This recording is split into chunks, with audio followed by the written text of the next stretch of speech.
women in prison at any given time in the U.S. These are the true stories of women who committed heinous crimes in the name of love. For my man. For as long as she can remember, Jessica Delancy of Picketteville, Georgia, has only known what it's like to feel unwanted and alone. She was abandoned by her mother. Jessica's father was abusive, and he was an alcoholic. Jessica's grandmother is left to care for her, but pays little attention to her needs. She had no home life whatsoever. There was no one there to help direct her. There wasn't a lot of things in her environment that could reinforce her in a positive way. Despite her circumstances, Jessica still holds out hope that one day she'll get far away from Picketteville. Daydreaming is certainly a coping mechanism because she felt neglected and abandoned. And for Jessica, that daydream, that fantasy, the constant fantasy she had in her mind was to be wanted and to be loved. Fresh out of high school, 17-year-old Jessica marries the first man who catches her eye. He whisks her away to Jacksonville, 10 miles down the road. She's desperately looking for somebody to love and accept her. He didn't treat her very well. Not long after that, he left her with a son to take care of on her own. A year after leaving home, Jessica is already looking for a fresh start. She and her son move in with a friend who works as an exotic dancer, and Jessica signs up for classes at the local community college. She was trying to better herself by getting an education. She was going to school to be a certified nursing assistant, but she had some difficulties to pay for those education programs. With her bills piling up, Jessica's new roommate suggests a way to fix her money problems. She had no real way of making a living. Her friend told Jessica the fastest way you can make this cash is to come and work at the strip club. Jessica takes her friend's advice and makes her way to the dance floor. She worked as an exotic dancer at one of the local clubs here. She was an attractive girl. She did very well financially. She walks away in the evening and has cash in her pocket that she can now spend freely. Jessica drops out of school to focus full-time on making money at the club. Jessica was like a lot of other young ladies who are simply looking to escape circumstances that are already dismal. They want to find a better life, but they don't have a real plan. They haven't really thought about the resources they have at hand or resources that are available to them. But there are drawbacks that come with her new lifestyle that affect her now 2-year-old child. Between taking care of her son and stripping, that was a very, very tough balancing act for her. Jessica would oftentimes leave her son for long periods of time. When she was dancing, she relied heavily on other family members to assist her. When she ended up having her own child at a very young age, she repeated that same behavior, what she was taught, to be neglectful and to abandon. And therefore she did the same to her child by passing the care of that child on to her family. The last thing Jessica expects to find, stripping, is love. But that's exactly what happens when, a month into her new job, she spies 19-year-old drug dealer Derek Goldson. Derek took a fancy to Jessica and they struck up conversation. They exchanged phone numbers that night. And Jessica and Derek, from then on out, they started a relationship. And it isn't long before the only place Jessica wants to be is by the side of her new man. Derek had large amounts of cash because of his involvement in the drug trade.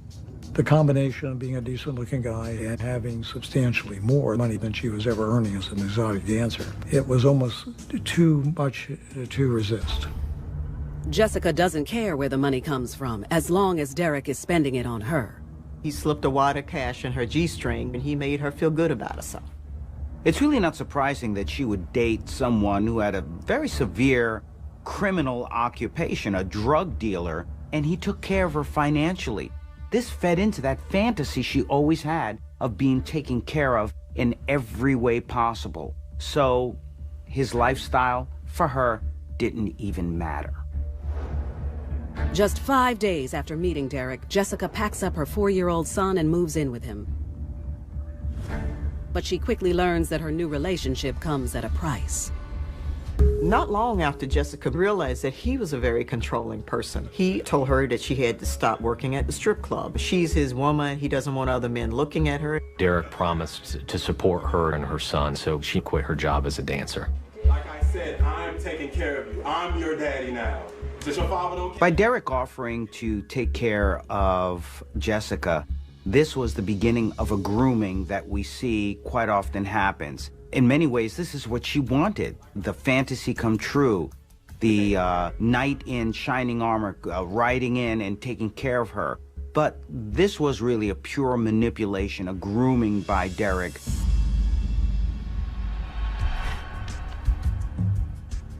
Derek is not only a control freak, he's also a drug dealer who's addicted to his own product. Whenever Derek would use cocaine, he would have a short temper and he would become very volatile. On multiple occasions, he would blacken her eye or bloody her lip. She didn't try to get out of that situation because at that point, him taking care of her and her son, she probably saw that as a necessary evil.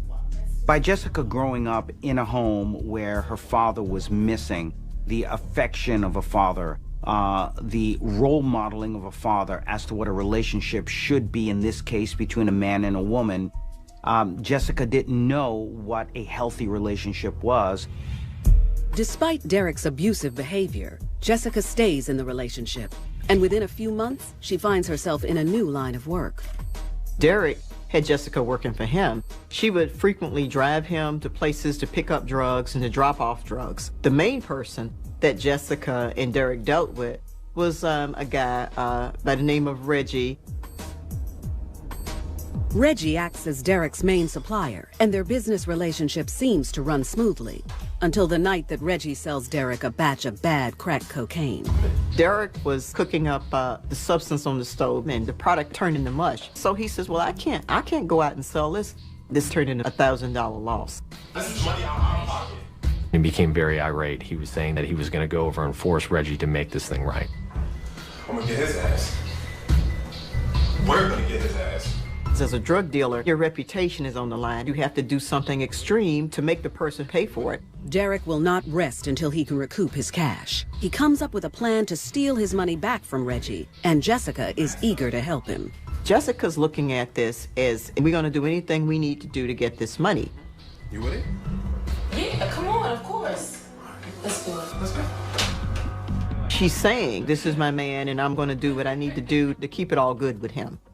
The couple decides to disguise their appearance in order to take Reggie by surprise. So at that point, they really take on this Bonnie and Clyde persona. Derek put on a black knit cap over his face, and Jessica donned a blonde wig.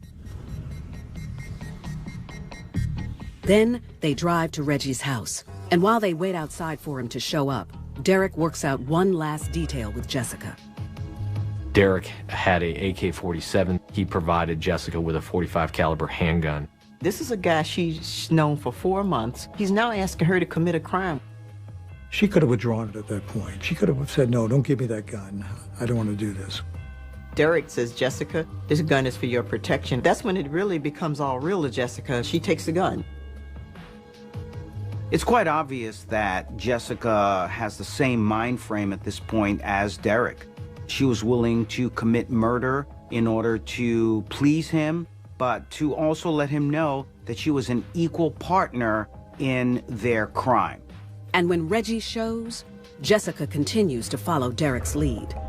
At that point, he was confronted by Derek and Jessica at gunpoint, and that he forced him inside of the house. Oh, yeah. Calm down. It's all right, man. Get the money. Once inside, they realize Reggie doesn't live alone. He has a family. She realized that there's Reggie's wife in Kyoto. And their niece, who was 10 years old. I think Jessica was extremely surprised to see anybody except perhaps Reggie's wife inside the house. Where's the money? It's in the back, man. Despite her shock, Jessica keeps her gun aimed at Reggie's family as she stands by her man ready to take his orders. You would think that Jessica, being a mother herself, her motherly instincts would kick in, but apparently Derek's hold over Jessica was a lot more stronger.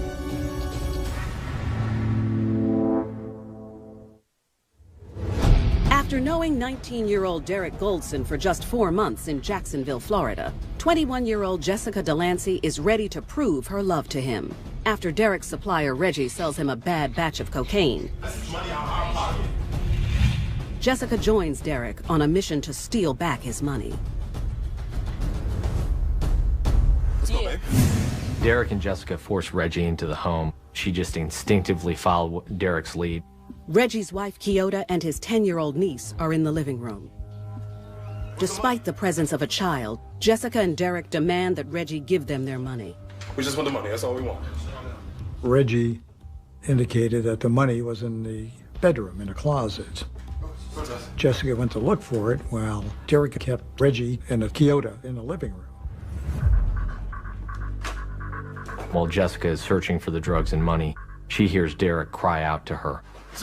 When she runs back in, she sees a struggle ensuing between Reggie and Derek. They're fighting over the gun. Derek is trying to give Jessica commands about what to do as he's wrestling with Reggie. Jessica manages to shoot Reggie once in the back. As Reggie fell to the floor, Derek then took control of the rifle and then executed him. Jessica and Derek are clearly working as a team. She's willing to do anything to fortify their relationship. What do we do now? I don't know. While the killers are distracted, Kyoto tries to escape. She turned and fired multiple shots at Kyoto as she was fleeing from that home. Despite Jessica's attempt to shoot her, Kyoto manages to get away. Derek and Jessica ran out the front door of the home and back to the truck. They knew at that point in time, based upon the screaming and the gunshots, that the police were going to be on the way. He ordered Jessica to grab the wheel in the drive, to actually be the getaway driver. The pair start to flee the scene. Derek begins to question Jessica about Kyoto, and he said, "Did you kill her?" And she said, "I don't know." At this point, she's flustered. She doesn't really know what happened, but she did shoot at her. Suddenly, Derek spots something out of the corner of his eye. As they were pulling off, Derek saw someone hiding underneath a tree off to the left of the road. He yelled at Jessica to stop. She slammed on the brakes. Derek wants to make sure there are no loose ends. Derek got out to confront Kyoto, who then begged for her life and asked him why he was doing this. Derek raised up the AK-47, executing Kyoto. At this point, you have Jessica, who's seen her boyfriend murder 2 people. You would think that Jessica would be feeling like, my boyfriend is a lot more dangerous than I figured. I'm gonna take off.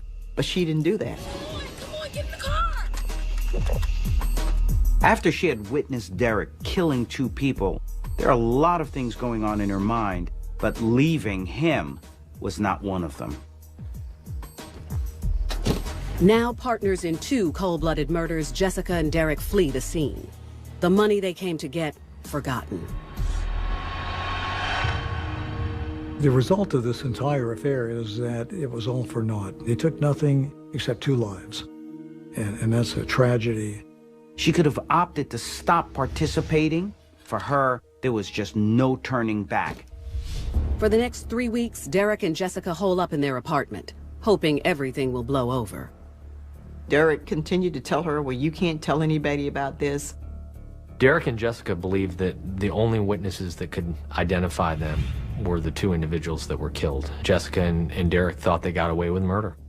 What they don't realize is that when they drove away from Reggie's apartment, a crucial witness emerged from her hiding spot. And only a matter of feet away, sort of concealed under the tree in the bushes, was the niece. She witnessed all of these things that happened. It's difficult to imagine the impact on a 10-year-old child witnessing an execution, particularly of your aunt or a relative, but of anyone. It's an experience that's going to live with that young girl all of her life. After running to a neighbor's house for safety, Reggie's niece calls the police. She gave a very detailed description of the events from the very beginning to the end. Reggie's niece tells the police the man was wearing a mask, but she's sure that she'd recognize the woman if she saw her again. She had a very lucid and very excellent memory for the features, and it resulted in a very good sketch and likeness. That just shows you that sometimes trauma can make people remember things. It stays in their mind, and it becomes very vivid to some people. As investigators hunt for Jessica, Derek's pulled over in a traffic stop and detectives run his plates. He's wanted on an outstanding warrant from a domestic dispute he had with a former girlfriend. He's immediately taken into custody. Now at this point, the police don't know that Derek is the guy they're looking for. He calls Jessica and asks her to go to his best friend's Garrett house to get this bail money for him. When Jessica arrives at Garrett's house to collect the money, she's unprepared for who she'll meet there. Garrett was actually dating the sister of Kyoto Williams. When she goes to the house, there are friends of Kyoto who are going to her funeral. And one guest in particular catches Jessica by surprise, Reggie's niece. And later, in Chicago, Lisa Tony leaves her husband for another man, with explosive results. She wanted him dead, and sooner the better. He was like a shadow moving through the night. I mean, he could have walked up to him and blew his brains out, but he did not. He devised what he considered a perfect crime by sending him a package with a bomb in it. Lisa would have had her life turned upside down by a master of manipulation.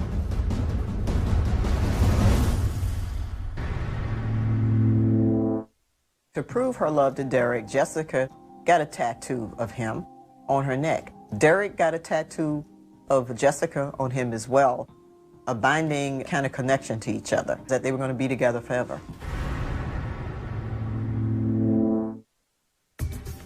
Jessica Delancy and her boyfriend Derek Goldson believe they've gotten away with a double murder after they shot and killed their drug supplier Reggie and his wife Kyoto over a deal gone bad. But when Derek gets thrown in jail on an unrelated charge, their quest for money will be their undoing. Derek calls up Jessica and tells her to go to his best friend Garrett's house to get the money that he needs. Garrett was actually dating the sister of Kyoto Williams. Jessica went over. Garrett was getting ready to go to a memorial for Kyoto Williams. You have all of these people here who were preparing to go to Kyoto's funeral, among those 10-year-old niece who saw her aunt was murdered. The niece ran out of the living room into one of the back bedrooms. Kyoto's sister ran after and asked her what was wrong, and the 10-year-old reported that's who killed Reggie and Kyoto.